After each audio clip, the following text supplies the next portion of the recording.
સુરતમાં વિધિવત રીતે ચોમાસાની શરૂઆત થઈ ગઈ છે। મોડી રાતથી સુરત શહેરમાં વરસાદ શરૂ થયો અને જહાંગીરપુરા, અડાજણ, પાલ સહિતના વિસ્તારોમાં વરસાદ થયો। વરસાદની રાહ જોતા સુરતી લાલાઓમાં ખુશીની લહેર છે, કારણ કે વાતાવરણ હવે ઠંડુગાર બની ગયું છે। વરસાદ પડતા જ ગરમીથી લોકોને રાહત મળી ગઈ છે, જેથી સુરતી લાલાઓ ખુશખુશાલ જોવા મળી રહ્યા છે। હવે અલગ અલગ 4 તસવીરો આપને બતાવી રહ્યા છે। સુરતમાં વિધિવત રીતે વરસાદ શરૂ થઈ ગયો અને કેટલાય વિસ્તારો એવા છે જ્યાં કડોદરા છે, ઉધના વિસ્તાર છે, આ બધા વિસ્તારોમાં પાણી ભરાઈ ગયા છે, જેના કારણે વાહન ચાલકોને અવરજવરમાં મુશ્કેલી જોવા મળી। તો 4 અલગ અલગ તસવીર। ચોમાસાની વિધિવત શરૂઆત સુરતથી થઈ ચૂકી છે અને પહેલા જ વરસાદમાં સુરત પાણી પાણી થઈ ગયું હોય એવા દ્રશ્યો ઉધના અને કડોદરા વિસ્તારથી તસવીરો આવી રહી છે। જહાંગીરપુરા અને અડાજણમાં પણ વરસાદ, ઉધનાથી નવસારીને જોડતો જે માર્ગ છે ત્યાં પણ જે મુખ્ય રસ્તો છે એ જળમગ્ન થયો છે। તંત્રની કામગીરી જે છે એ કાગળ પર દેખાઈ રહી છે, કારણ કે પ્રી મોન્સૂન કામગીરીમાં પાણીનો નિકાલ કઈ રીતે કરવો એની જે વ્યવસ્થા છે, એનો જે નિર્ણય છે એ લેવાતો હોય છે અને તેની કામગીરી વરસાદના પહેલા જ થતી હોય છે। અને હવે તો વરસાદ ખેંચાયો છતાં પણ પ્રી મોન્સૂનની કામગીરીના દાવાઓ જે છે એ માત્ર કાગળ પર રહ્યા। હવે સુરતના એક પણ કોર્પોરેટર હોય, એક પણ મ્યુનિસિપલ કમિશનર છે, ડીવાયએમસી છે, કોઈ અત્યારે ફરકવાનું નથી, કારણ કે ઉનાળો તો ગયો, ચોમાસાનું કામ ચોમાસું કરે રાખે છે અને આ જે અધિકારીઓ છે એ લોકો હવે એમનું કામ કરશે, ઓફિસમાં માત્ર બેસી રહેવાનું અને કાગળ ઉપર કામ કરવાનું। આ પાણીના નિકાલની વ્યવસ્થા કોઈ જ કરવા વાળું છે નહીં। તો ઉનાળો ગયો પરંતુ કામ ન થયું, આ મોટો સવાલ છે। સ્થાનિક લોકોની આ જ પ્રકારની હાલાકી સુરતમાં દર વર્ષે જોવા મળે છે। આ વખતે પણ મોટા મોટા દાવાઓ થયા હતા કે ચોમાસું આવશે એ પહેલા તો અમે પાણીના નિકાલની ભરપૂર વ્યવસ્થા કરવામાં આવી છે, તંત્રએ નિર્ણય લીધો છે અને કામગીરી શરૂ થઈ ચૂકી છે અને વાર્તાઓ વાર્તા, પરંતુ આ બધી જ વાતો કાગળ પર દેખાઈ રહી છે। પાણીના નિકાલની કોઈ વ્યવસ્થા નથી। આ તો 2 થી 2.5 ઇંચ વરસાદ છે, હજુ તો 5 થી 7 ઇંચ વરસાદ પડશે ત્યારે આ તંત્રની જે હાલત થવાની છે, સુરતના તમામ જે અધિકારીઓ છે એ આ દ્રશ્ય જોઈ લો, કારણ કે તમે જે દાવાઓ કરો છો એની પોલ ખોલી રહ્યા છે આ દ્રશ્યો। તમે થોડું કામ કરતા નથી અને માત્ર મીડિયાને હવાબાજી કરો છો। વધુ માહિતી મેળવીએ, સંવાદદાતા કીર્તેશ મારી સાથે જોડાયા છે સુરતથી। કીર્તેશ, સુરતમાં વરસાદી વાતાવરણ તો જબરજસ્ત સર્જાયું, પરંતુ પહેલા જ વરસાદમાં તંત્રની પોલ પણ ખુલ્લી પડી ગઈ।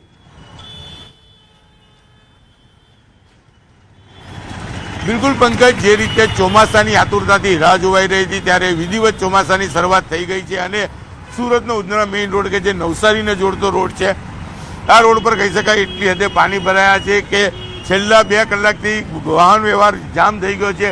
ટ્રાફિક જામના દ્રશ્યો જોઈ શકાય છે કે અહીંથી 500 મીટર ગયા બાદ ઘૂંટણ સુધીના પાણી છે, એટલે કે તમામ ગાડીઓને અહીંથી નીકળવું મુશ્કેલ પડી રહ્યું છે। ચોક્કસપણે મહાનગરપાલિકા દ્વારા ચોમાસાને લઈને પ્રી મોન્સૂનની કામગીરી કરવામાં આવી હતી પંકજ, પણ કામગીરી સદંતર નિષ્ફળ નીવડી હોય તેવું સ્પષ્ટપણે દેખાય છે। તમામ જગ્યા ઉપર જે પાણીના આઉટલેટ છે તે સાફ કરવામાં આવ્યા હતા। ચોક્કસપણે પાણીના આઉટલેટમાં તો પાણી જઈ રહ્યું છે, પણ એટલી હદે વરસાદ વરસી ગયો કે અત્યારે ઠેર ઠેર પાણી ભરાયા છે। પાણી ભરાવાને લઈને ઉધના મેઇન રોડ છે કે જે અહીંયાથી ઇન્ડસ્ટ્રીયલ વિસ્તાર અને નવસારીથી હાઈવેને જોડતો આ રોડ છે, પણ આખો રોડ છેલ્લા 2 કલાકથી જામ છે। કહી શકાય કે 500 મીટર બાદ જે પ્રકારે રોડ ઉપર 2 થી 3 ફૂટ જેટલું પાણી છે, જેને લઈને વાહન વ્યવહારોને સૌથી વધુ મુશ્કેલીઓનો સામનો કરવો પડી રહ્યો છે। પંકજ, ચોમાસાની પહેલો જ વરસાદ છે અને જે રીતે વરસાદ 2.5 ઇંચ જેટલો વરસી ગયો છે તેને લઈને સુરતના અનેક વિસ્તારોમાં પાણી ભરાયા છે અને સુરત પાણી પાણી થઈ ગયું છે તેવા દ્રશ્યો સામે આવી રહ્યા છે। કીર્તેશ, સુરત શહેરના એવા કયા કયા વિસ્તારો છે જ્યાં રસ્તાઓ જળમગ્ન બન્યા હોય?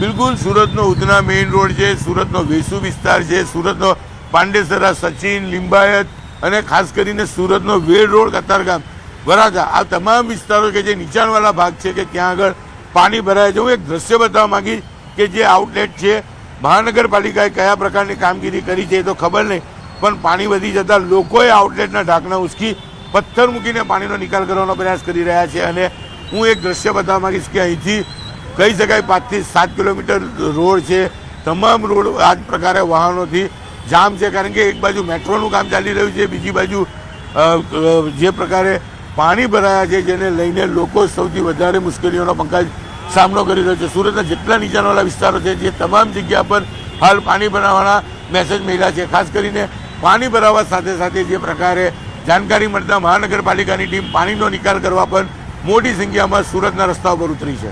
જી, ખાસ તો જે દાવાઓ થયા હતા કીર્તેશ કે પ્રી મોન્સૂનની કામગીરી જે છે એ આ વખતે પાણી નહીં ભરાય સુરતના એક પણ શહેરમાં, આ દાવાઓની પોલ ખુલી છે, ત્યારે આ મામલે અધિકારીઓ કે કોર્પોરેટર કોઈ નિવેદન આપવા તૈયાર છે ખરા?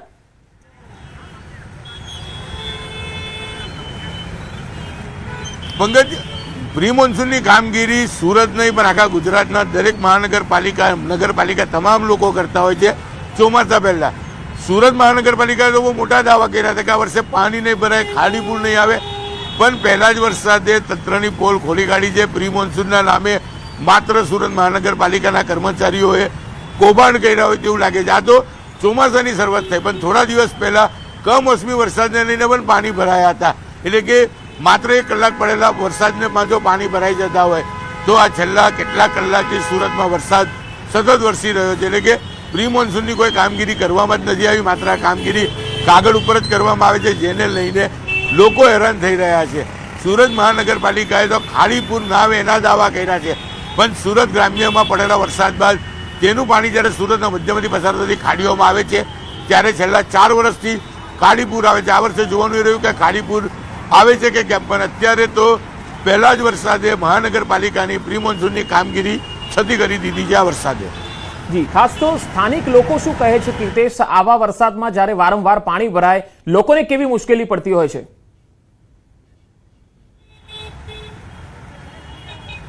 બિલકુલ પંકજ, હું એકવાર દ્રશ્ય બતાવવા માંગીશ કે આ સુરતનો સૌથી ટ્રાફિકવાળો રોડ કહેવાય. અહીંયાથી પાંડેસરા, સચિન, જીઆઈડીસી આવી લોકો પોતાના કામ ધંધે જાય, અહીંથી નવસારી જવાવાળા રોડ છે. આ સ્થિતિ જોઈ શકાય છે કે કયા પ્રકારે પાણી ભરાયું છે અને લોકોને હાલાકી પડી રહી છે. અમે છેલ્લા 1 કલાકથી તો આ ટ્રાફિકમાં ફસાયા હતા, પાણી સુધી અમે પહોંચવું છે પણ પહોંચી શકાય તેવી સ્થિતિ નથી. એટલે અહીંયાથી જ ખબર પડે છે કે લોકોને કેટલી હાલાકી ભોગવવી પડી રહી છે. જી, ખાસ તો કીર્તેશ, શાળાઓમાં ક્યાંય રજા આપવામાં આવી હોય પાણી ભરાયા હોય એના કારણે, આવી કોઈ જાણકારી મળી શકી છે?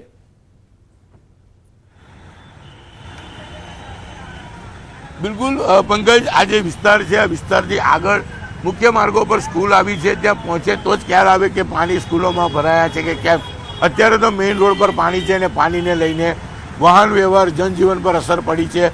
કેટલાક નીચાણવાળા વિસ્તારો છે કે જ્યાં પાણી ભરાયા છે, ત્યારે હજુ સુધી જિલ્લા શિક્ષણ અધિકારી દ્વારા કોઈ પણ શાળાઓમાં રજા જાહેર કરવામાં નથી આવી. પણ જે વિસ્તારોમાં પાણી ભરાયા હોય અને નજીકમાં જો શાળા હોય તો એ શાળાએ સ્વૈચ્છિક રજા આપી હોય એવી વાતો સામે આવી રહી છે, પણ હજુ સુધી આ બાબતે સત્તાવાર કોઈ પણ વિગત અમારી પાસે હજુ પહોંચી નથી.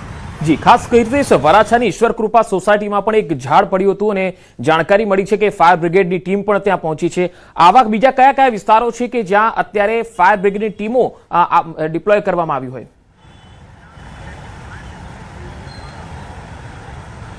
બિલકુલ પંકજ, ચોમાસાનો પહેલો વરસાદ છે અને વરસાદ જે રીતે ધમાકેદાર એન્ટ્રી કરી છે તેને લઈને સતત ઝાડ પડવાના કોલ અથવા તો પાણી ભરવાના કોલ આવી રહ્યા છે, જેને લઈને ફાયર વિભાગ સતત દોડી રહ્યું છે. કારણ કે પ્રી મોન્સૂનની કામગીરીમાં ઝાડોનું ટ્રીમિંગ કરવાની કામગીરી હતી, પણ તંત્ર ટ્રીમિંગની કામગીરી પણ કરી શકી નથી. એટલે કે જે રીતે વરસાદ પડ્યો છે, ક્યાંક નીચે પાણી ભરાયું હોય, ક્યાં વરસાદનું જોર વધારવાને લઈને ઝાડ પડવાના 8 થી 9 જેટલા કોલ ફાયર વિભાગને મળ્યા છે. સતત ફાયર વિભાગ આ કોલોમાં કામગીરી કરી રહી છે. ક્યાંક પાણી ભરાયા હોય ને કોઈ ફસાયો હોય તેને લઈને બી ફાયર વિભાગ સજ્જ સ્થિતિમાં જોવા મળી રહ્યું છે. પંકજ, કીર્તેશ, ખાસ તો ઉધના અને ડિંડોલીને જોડતું જે ભીમનગર ગરનાળું છે, જ્યાં ડ્રેનેજ બ્લોક થવાના કારણે ગંદા પાણી પણ ઉભરાતા હોય છે, આ વખતની સ્થિતિ ત્યાં શું છે?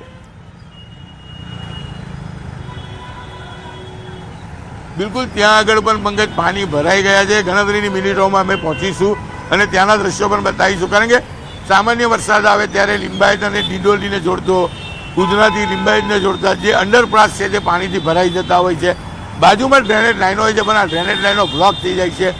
થોડીક જ વારમાં મહાનગરપાલિકાની ટીમ આવી ડ્રેનેજ લાઈન ખોલશે અને પાણીનો નિકાલ કરશે, પણ કાયમી નિકાલ થાય તેવી કોઈ વ્યવસ્થા તંત્ર દ્વારા વર્ષોથી કરવામાં નથી આવી. ત્યારે કહી શકાય કે આ વિસ્તારોમાં હજુ પણ પાણી ભરાવાની ફરિયાદો સતત આવી રહી છે. જી કીર્તેશ, આભાર સમગ્ર માહિતી આપવા માટે. તો સુરતથી આ તસવીર આવી રહી છે. ઘણા દિવસની લાંબી રાહ જોયા બાદ મોડી રાતથી વિધિવત રીતે ચોમાસું સુરતમાં શરૂ થયું, પરંતુ લોકોને બફારાથી મુક્તિ મળી, પરંતુ સ્થાનિક લોકોની જે મુશ્કેલી છે પાણી ભરાવાના કારણે વધી ગઈ. તો 24 કલાકમાં રાજ્યમાં 33 તાલુકામાં વરસાદ થયો છે અને સૌથી વધુ સુરત શહેરમાં 2.5 ઇંચ વરસાદ થયો છે. તાપીના વાલોદમાં 2 ઇંચ વરસાદ થયો છે તો સુરતના કામરેજ અને માંગરોળમાં 1.65 ઇંચ વરસાદ થયો છે. સુરતના પલસાણામાં 1.34 ઇંચ વરસાદ થયો છે તો સુરતના અરેઠમાં 1.26 ઇંચ વરસાદ થયો. વલસાડના ઉમરગામમાં 1 ઇંચ વરસાદ થયો છે તો વલસાડના નાના પોઢામાં પણ 1 ઇંચ વરસાદ થયો છે. તાપીના કુકરમુંડામાં 0.5 ઇંચ વરસાદ થયો છે તો બોટાદના રાણપુરમાં 0.5 ઇંચ વરસાદ થયો. નવસારીના ચીખલીમાં પણ 0.5 ઇંચ વરસાદ થયો છે તો વલસાડના પારડીમાં પણ 0.5 ઇંચ વરસાદ નોંધાયો છે. એટલે કે દક્ષિણ ગુજરાત અને સૌરાષ્ટ્રના ભાગોમાં મેઘરાજાએ હવે ગતિ પકડી છે.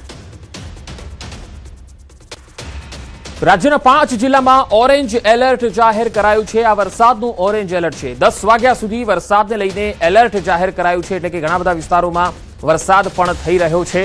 6 જિલ્લા એવા છે જ્યાં યલો એલર્ટ આપવામાં આવ્યું છે. ભરૂચ, નર્મદા, તાપી, સુરત અને ભાવનગરમાં ઓરેન્જ એલર્ટ આપવામાં આવ્યું. હવે નવસારીથી તસવીર આવી રહી છે તે આપણે બતાવીએ. નવસારીમાં લાંબા વિરામ બાદ મેઘરાજાની ધમાકેદાર એન્ટ્રી થઈ. નવસારી શહેરમાં ધોધમાર વરસાદ શરૂ થયો. Dhanera point, station road, tower road, depot સહિત અનેક વિસ્તારોમાં વરસાદ પડ્યો. વહેલી સવારથી જ કાળા વાદળો અને ભારે પવન બાદ મેઘરાજાનું આગમન થયું. વરસાદથી શહેરવાસીઓમાં ખુશીનો માહોલ છે. વરસાદ વરસતા ખેડૂતોમાં પણ ખુશીની લહેર વ્યાપી છે. ઓનલાઈન પર જોડાયા છે સંવાદદાતા ભાવિન પટેલ. ભાવિન, નવસારીમાં કેવો માહોલ છે? વરસાદ કઈ જગ્યાએ વધારે છે? જે ચોક્કસથી પંકજ, વરસાદને લઈને જો વાત કરવામાં આવે તો જેની આતુરતાથી રાહ જોવાઈ રહી હતી એ વરસાદે આજે મજા મૂકી છે. અને નવસારી શહેર જે વિસ્તાર છે, ડેપો વિસ્તાર છે, સર્કિટ હાઉસ વિસ્તાર, ધાનેરા પોઈન્ટ છે સહિતના જે વિસ્તારો છે ત્યાં વરસાદ હાલ મન મૂકીને વરસી રહ્યો છે. પરંતુ જિલ્લાના અનેક જે વિસ્તારો છે ત્યાં હજુ પણ વરસાદ નથી, એટલે છૂટોછવાયો વરસાદ વરસી રહ્યો છે.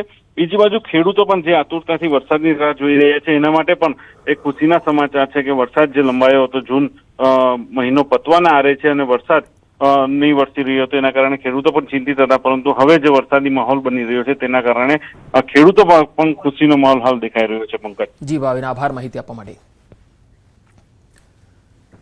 હવે ભરૂચ જિલ્લાથી તસવીર આવી રહી છે તે આપને બતાવીએ. ભરૂચમાં અંકલેશ્વર અને હાંસોટ પંથકમાં વહેલી સવારથી જ ધોધમાર વરસાદ શરૂ થયો.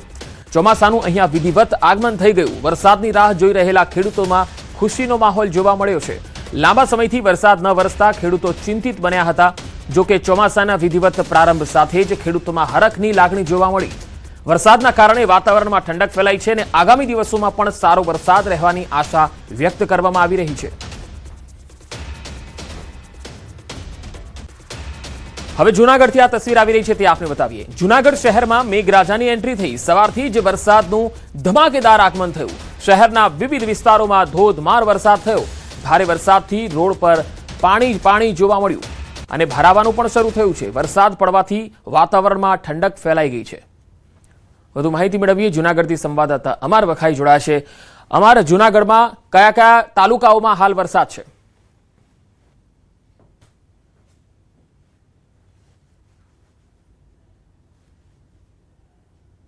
જી અમાર, ફરી એકવાર સંપર્ક કરવાનો પ્રયત્ન કરીશું. જૂનાગઢ શહેરમાં મેઘરાજાની એન્ટ્રી થઈ છે. તસવીરો આવી રહી છે જૂનાગઢથી.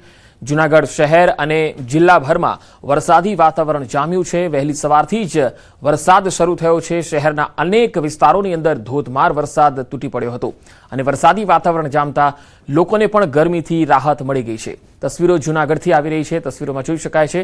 સંવાદદાતા અમાર બખાઈ જોડાયા છે. અમાર, જૂનાગઢ શહેર અને જિલ્લામાં વરસાદની શું સ્થિતિ છે? પંકજ, ચોક્કસ કે મેઘરાજાની છેલ્લા ઘણા દિવસોથી લોકો આતુરતાપૂર્વક રાહ જોઈ રહ્યા હતા અને આજ સવારથી જ કાળા દિબાંગ વાદળો આકાશમાં છવાયા અને જૂનાગઢ શહેર અને ગ્રામ્ય પંથકમાં હાલ ધીમી ધારે વરસાદ શરૂ થયો છે. બીજી તરફ ગિરનાર પર્વત પણ વાદળોથી ઘેરાયું છે. હાલ જૂનાગઢ શહેર અને જે આજુબાજુના જે ગ્રામ્ય પંથક છે, પ્લાસવા, પાદરિયા, ડુંગરપુર આસપાસના જે ગ્રામ્ય જે પંથકો છે ત્યાં ધીમી ધારે વરસાદ શરૂ થયો છે. પરંતુ ખેડૂતો છે તે ખેતીલાયક વરસાદની રાહ જોઈ રહ્યા છે. અત્યારે જે એક ઝાપટું પડ્યું છે તેને લઈને હવે ખેડૂતોની આશા બંધાઈ છે અને ખેડૂતો દ્વારા હવે છે તે વાવણી છે તે આજથી શરૂ થાય તેવી પણ એક શક્યતા છે. બીજી તરફ હાલ જે ગરમીથી પણ લોકોને આંશિક રાહત મળી છે. પંકજ, જી અમારા આભાર માહિતી આપવા માટે. હવે અમરેલીથી જે તસવીરો આવી રહી છે તે આપણે બતાવીએ। આ તસવીરો જુઓ, અમરેલીના દરિયાઈ પટ્ટી વિસ્તારમાં વરસાદી માહોલ બરાબર જામ્યો છે। અહીંયા રાજુલા અને જાફરાબાદ પંથકમાં વરસાદ પડી રહ્યો છે। રાજુલા શહેરમાં વરસતા વરસાદથી લોકોને હાશકારો થયો। જાફરાબાદ પંથકમાં પણ બાબરકોટ, મિતિયાળામાં વરસાદ થયો। કડિયાળી, દુધાળા સહિતના ગ્રામ્ય પંથકમાં પણ ધોધમાર વરસાદ પડ્યો, જેથી વાતાવરણમાં ઠંડક ફેલાઈ ગઈ છે। હવે ગીર સોમનાથથી પણ આ દ્રશ્યો આવી રહ્યા છે। ગીર સોમનાથમાં સવારથી મેઘરાજાની પધરામણી થઈ છે। ગીર સોમનાથના ઉના શહેર, દરિયાકાંઠાના ગામો અને દીવમાં વરસાદ પડ્યો। કાળા ડિબાંગ વાદળો વચ્ચે ધીમી ધારે વરસાદ પડ્યો। ભારે ઉકળાટ બાદ વરસાદથી વાતાવરણ ઠંડુગાર બની ગયું છે। તો ગીર સોમનાથમાં સવારથી જ મેઘરાજાની એન્ટ્રી થઈ અને કેટલાક વિસ્તારોમાં ધીમી ધારે વરસાદ શરૂ થયો। ઉના શહેર અને દરિયાકાંઠાના ગામોમાં પણ વરસાદ છે। હવે રાજકોટથી દ્રશ્યો આવી રહ્યા છે। રાજકોટ જિલ્લામાં વહેલી સવારથી જ વાતાવરણમાં પલટો આવ્યો। જસદણ શહેર અને ગ્રામ્ય પંથકમાં વરસાદી ઝાપટા શરૂ થયા। વિરામ બાદ વરસાદ શરૂ થતા ખેડૂતોમાં ખુશીની લહેર છે। હજુ સુધી વાવણી લાયક વરસાદ ન થતા ખેડૂતોમાં ચિંતા છે। જો કે આજથી જ્યારે વરસાદ શરૂ થયો છે ત્યારે ખેડૂતોને આશા છે કે હવે સારો વરસાદ થશે। 15 દિવસથી ગુજરાતના લોકો અને ખાસ સૌરાષ્ટ્રના લોકો પણ વરસાદની રાહ જોઈ રહ્યા છે। હિમાચલ પ્રદેશમાં પણ આવો જ માહોલ છે। અહીંયા લાહોલ સ્પીતિ જિલ્લામાં ગ્લેશિયર ઝડપથી પીગળતા જાહલમાં નાળામાં અચાનક ફ્લેશ ફ્લડ આવ્યું છે। આ તસવીરો જુઓ, જોબરંગ પુલ પરથી પાણી વહેતા રસ્તાઓ બંધ થઈ ગયા અને 12થી વધુ ગ્રામ પંચાયતનો જિલ્લા મુખ્યાલય સાથેનો સંપર્ક તૂટી ગયો છે। પ્રશાસને લોકોને નદી, નાળા અને પુલોની નજીક નહીં જવા માટે અપીલ કરી છે, જ્યારે રાહત અને બચાવ ટીમો સતત કામગીરીમાં લાગેલી છે। હવામાન વિભાગે આગામી દિવસોમાં ભારે વરસાદ અને વધુ ફ્લેશ ફ્લડની શક્યતા પણ વ્યક્ત કરી છે। તો બીજી તરફ બીઆરઓ અને પીડબ્લ્યુડી વિભાગ દ્વારા તાત્કાલિક માર્ગ સુધારણા અને અસ્થાયી રસ્તાઓ બનાવવાની કામગીરી ઝડપથી થઈ રહી છે। ફસાયેલા લોકોને સુરક્ષિત સ્થળે ખસેડવા